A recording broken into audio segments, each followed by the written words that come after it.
"You'll regret this," the Chinese girl said when the rancher paid $2 for her at the auction. The sun scorched Scorpion Creek until every board, every stone seemed ready to burst into flame. At the center of town, a young Chinese woman stood on the auction platform, wrists bound tight, her skin bruised beneath the noon glare, blood crusted at the corner of her mouth. She wore the tattered remains of a simple tunic and trousers, caked with the dust of a long, cruel journey. Yet her stare remained unbroken, cold, bright, and proud. Men gathered around, their laughter as dry as the wind. "Won't last a week on a ranch," one spat. "Sell her for a cigar." "It's more than she's worth," another barked. Coins clinked. A half-empty bottle was waved as a bid. The trafficker grinned, his teeth yellowed. "She's wild, but still breathing. Who will start?" Then a single voice, steady and low, broke through the noise. $2. The square fell silent. $2 was barely the price of a new pair of boots, or one night's drink at the saloon. The crowd roared with laughter at the foolishness. Through the dust stepped Cole Donovan, a local rancher, his coat streaked with grime, his eyes unreadable beneath the brim of his hat. He laid 2 silver coins on the table. "Not buying her," he said. "Just buying your mercy." He cut the ropes. The woman met his gaze. "You'll regret this," she said, her voice a low rasp. "I won't obey you." "I've regretted worse," he answered. "Not today." The sun sank slow over Scorpion Creek, leaving the town wrapped in a copper haze. The wind carried the smell of hot dust and whiskey, the two things that kept men alive here or killed them faster. Saloons leaned against one another like drunks. Horses stamped in the dirt street, restless under the heat that never quite faded after dark. At the far edge of town stood a modest ranch house with a barn that had seen better days. Cole Donovan lived alone, a man of few words and fewer friends. He was broad-shouldered with hands calloused and scarred from years of hard labor. The right side of his neck bore an old burn, twisted and pale, a souvenir from the war. He never spoke of it. People said he'd once been a soldier, a sergeant under Corbin Thorne before the army disbanded and men scattered like ash. Now, Thorne ran freight wagons and trade goods, though everyone knew half of what he sold, breathed, and bled. That afternoon, when Cole paid $2 silver for the Chinese girl, folks in Scorpion Creek couldn't stop laughing. The fool paid for trouble, they said at the saloon. She'll cut his throat by dawn, but Cole didn't hear them. Or maybe he did and chose to let the noise pass like wind through tin. The girl sat outside his small porch now, wrapped in a blanket he'd left by the door. Her name was Mai, he learned only because she muttered it once, half asleep, as if reminding herself who she was. Her wrists were raw from the ropes, the marks would scar. He brought her a tin cup of water, said nothing, and went to check on his horses. The place smelled of hay, leather, and sweat. Every movement he made was measured, deliberate, like a man performing a penance. He didn't look at her, not until she spoke. "Why did you do it?" He kept mending a piece of tack. "Because someone had to." She gave a dry laugh that held no mirth. "You think $2 buys back what they took?" The awl in his hand paused mid-stitch. The lantern flame flickered. "No," he said quietly. "But it stops one more wound from being made." As dusk deepened, the first howl of wind came down from the desert. Cole stepped outside to latch the barn door and caught the faintest whiff of smoke. Not the clean kind from his chimney. This was wild, greasy, wrong. He turned toward the corral. Fire tore through the haystack and the stalls in a breath. The horses screamed. He ran for the buckets, shouting for help that wouldn't come. Scorpion Creek watched from porches and windows, the same way it had watched the girl's auction, amused, detached, safe in its cruelty. By the time the flames died, the barn was a black skeleton against the night. Cole stood among the ashes, the heat licking at his boots. Behind him, Mai's voice came soft but steady. "I know who did this." He turned. She was staring into the smoke, her eyes reflecting the fire. "It's Thorne," she said. "The one who bought and sold us." The one you once rode with. The night fell heavy between them, and for the first time in years, Cole Donovan felt the weight of a past he had tried to bury rising again from the flames. They left Scorpion Creek before dawn. The smoke from the burnt barn still clung to the wind like a curse. Cole rode ahead, the reins loose in one hand, a rifle slung across his saddle. Behind him, Mai followed on a mare he'd barely managed to save from the fire. She rode straight-backed, silent, a strip of cloth covering the raw wound on her wrist. Neither spoke for miles. The land spread endless around them, brittle mesquite, dry gullies, and far-off ridges blurred by heat. Somewhere behind those ridges lay Diablo Basin, where Cole meant to start again, or maybe finish what he should have long ago. When the sun climbed higher, Mai broke the silence. "You didn't have to bring me." "I didn't," he said without turning. "You followed." Her voice was sharp, like flint striking stone. "You think I trust you?" "I don't need you to." The horse's hooves thudded over dry earth. For a while, there was only wind and the faint creak of leather. Then she spoke again. "Corbin Thorne. He promised my village passage and work. He sold my people into mines and camps." Cole's shoulders stiffened, but he said nothing. "I saw his face that night," she went on, "and the soldiers who followed him, her eyes fixed on his back. Were you one of them?" He didn't answer. The silence was louder than a confession. By noon, they reached the rim of a canyon where the trail split into two narrow passes. Cole dismounted, studying the tracks in the dust. "We'll take the northern route. Less open ground. More hiding places," she said. "For them or for you?" He looked at her then, really looked. The dirt on her cheeks couldn't hide the fierce steadiness in her eyes. "You'll live longer if you stop thinking everyone's your enemy." "Everyone is," she replied and nudged her horse past him. That night, they made camp beneath a cluster of dead cottonwoods. The sky above was clear, black as coal dust, pricked with hard stars. Cole gathered wood in silence while Mai crouched nearby, sharpening a piece of scrap metal into a crude blade. When sparks rose from his flint, she flinched. He noticed. "You've seen too many fires." She glared. "So have you." Neither spoke after that. The wind moaned through the branches, carrying the smell of ash and old ghosts. Before dawn, the sound of hooves woke them both. Cole reached for his rifle, motioning for her to stay down, but she was already moving, silent as a shadow. From the ridge above, two riders appeared, torches flickering. Thorne's men. Cole fired once, hitting a torch, not a man. The flames dropped, scattering sparks. The riders bolted into the dark, shouting curses. When the last echo faded, Cole leaned against a boulder, his breath ragged. Blood darkened his sleeve. "You're hit," Mai said, kneeling beside him. "It's nothing." "Don't lie." She tore a strip from her tunic, pressing it to the wound. Her fingers were firm, quick, unafraid. "Hold still." The sharp, clean scent of a crushed herb filled the air. She'd found it growing between the rocks to stop the bleeding. His voice came low, strained. "You've done this before." "For others," she said. "Not for men like you." He tried to speak again, but his words tangled into a groan. Fever climbed fast. She laid him down near the fire, watching his face twist in pain. Then, in the half-light, he muttered through clenched teeth words she wasn't meant to hear. "I burned it. The camp. Children were inside." She froze. The world seemed to fall silent except for his ragged breathing. By morning, the fever had broken. He opened his eyes to find her sitting a few feet away, the knife across her knees, staring at the horizon. "You heard?" he asked. She didn't look at him. "I did." "Then why am I still breathing?" Her voice was steady, almost weary. "Because mercy isn't obedience. And hate doesn't feed the thirsty." He said nothing more. The desert wind moved between them, hot, dry, and alive.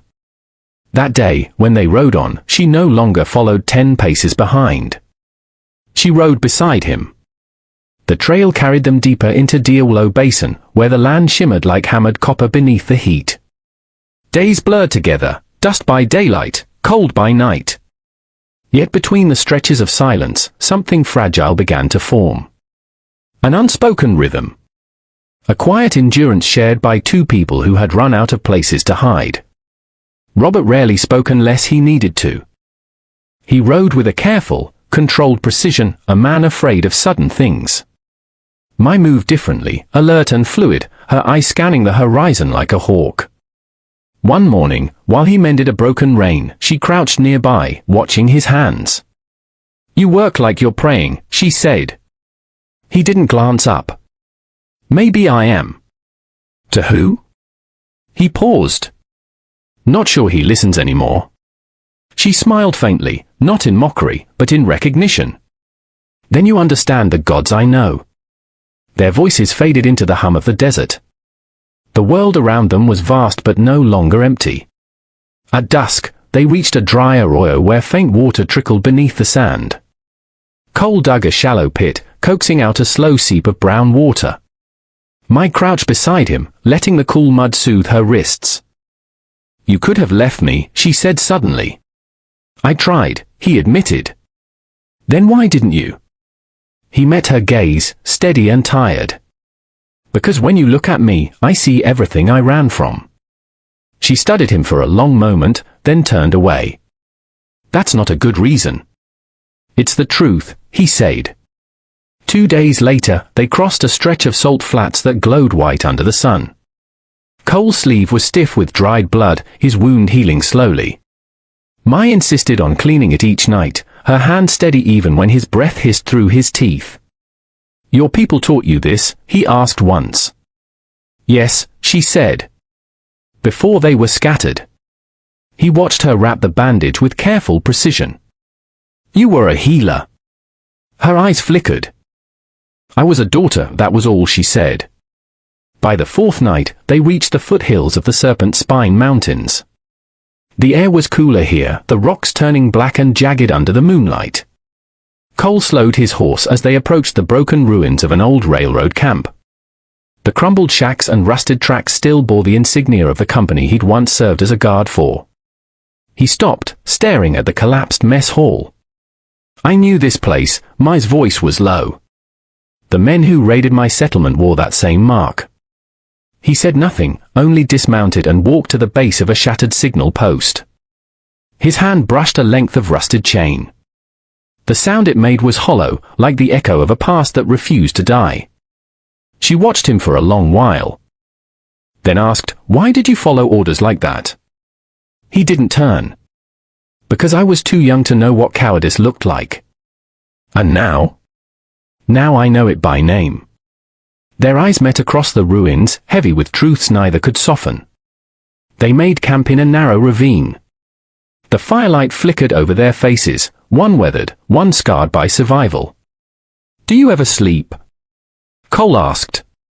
Mai sat near the edge of the firelight, polishing a small, smooth piece of jade tied to a leather cord. "When the fire burns low, that's when the dead come," she said. He looked up. "Then maybe they still need something from us." A few minutes later, she held out the jade token. "My father gave this to me before they took me." Cole stared at the carving, then at her. "Keep it." "I don't need reminders," she said. He picked it up anyway and handed it back. "Reminders keep you human." She took it, not to argue, but because his voice carried the same exhaustion she felt in her bones. When dawn broke, they prepared to leave. Mai glanced toward him. "You'll find him soon," she said. Thorn, she nodded. "And when you do, what?" He hesitated. "Maybe I'll see if redemption has a face." She studied him as if weighing the man against the words. "If it does, it's never the one we expect." They rode on without speaking. The sun climbed, the land widened, and the distance between them finally began to feel less like a wall and more like a road. The path through the serpent spine twisted like a scar. By the time they reached the canyon mouth, the light had turned copper. Cole crouched, touching the dirt. Boot prints. Fresh. "They're close," he said. A sudden echo of voices. For riders appeared from behind a ridge, rifles glinting. Thorn's men. Cole pulled his gun. "Stay behind the rocks." Mai ignored him. She drew her sharpened blade, holding it low and ready. The first man charged. Cole fired, hitting his shoulder, sending him tumbling. The others fired back, bullets sparking against stone. "Shoot to kill," she shouted. He reloaded calmly. "I'm done killing her." Bullet grazed his thigh. He stumbled, rolling behind a boulder. Mai darted out, a blur of motion, distracting one man while Cole fired again, hitting the rifle out of another's hand. "You'll die trying to be a saint," she hissed, dropping beside him. He looked at her, sweat running down his neck. "Better that than die as what I was." They fought until the canyon fell silent. 2 men lay still, another had fled. Cole leaned against the rock, breathing hard. "You could have finished them," Mai said. He shook his head. "You think blood answers blood?" "I thought so, too." Until the day I watched it dry for a moment, anger flickered in her eyes. But beneath it was something else, a recognition of the same torment that lived in her. By nightfall, they reached an abandoned trading post. Inside, on a dusty shelf, Mai found a bundle wrapped in cloth. She unrolled it and froze. Inside lay a silver bracelet, tarnished but unmistakable, carved with a delicate lotus blossom. Her fingers trembled as she lifted it. Cole stepped closer. "That's yours?" Her throat tightened. "It was my mother's," he nodded. "Then take it." She did. And for the first time since he'd met her, her eyes glistened. "Why would you do this?" "Because you were meant to have it," he said simply. "Not men like Thorn. Not me." She turned the bracelet in her hand. "You think this forgives you?" He shook his head slowly. "No.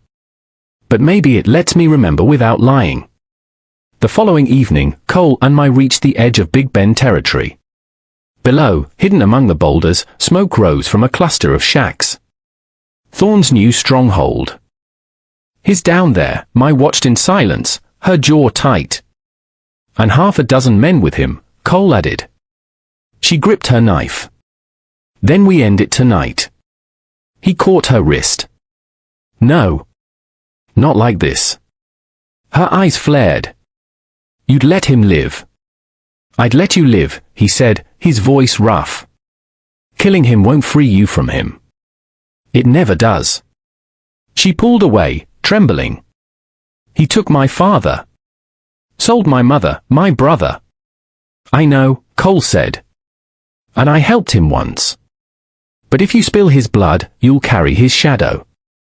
"I've carried it long enough." She looked at him then, truly looked, seeing not the man who'd once served Thorn, but the one who'd chosen to face him now. The firelight caught the silver bracelet on her wrist. Her hand lowered. "Then we finish this your way." The storm broke over Big Bend just before midnight. Through the blur of lightning, they moved like shadows toward Thorn's camp. A half-collapsed shack stood at the river's edge, lamplight leaking through its cracks. Inside, Thorn's rasping laugh rose above the storm. They slipped past 2 guards, silencing them without a sound. Cole kicked the door open. Thorn looked up, eyes narrowing. "Well, hell. Cole Donovan. Thought you'd burned up with your conscience. You should have stayed dead to me, Corbin." Thorn laughed. "And miss this? You always were the soft 1-inch." He lifted a revolver from the table. "Guess you came to fix that." Mai emerged from the shadows. The sight of her made Thorn freeze, then smirk. "The little stray lives. I remember the ships, the look in your father's eyes." Mai's hand went to her knife. "Don't," Cole's voice was sharp. "She burned them alive," Thorn sneered at Cole. "And you think one good deed makes you clean?" The room pulsed with thunder. From outside, a gunshot cracked. One of Thorn's own men, panicked, had fired through the doorway. Chaos erupted. Robert lunged, shoving Mai aside as a bullet ripped through the wall. The lamp toppled, flames spilling across the floor. Thorn turned to run, but one of his men, frightened and greedy, raised his gun. "The gold's mine, old man." The shot hit Thorn square in the chest. He fell backward, crashing into the burning table. The others fled into the storm.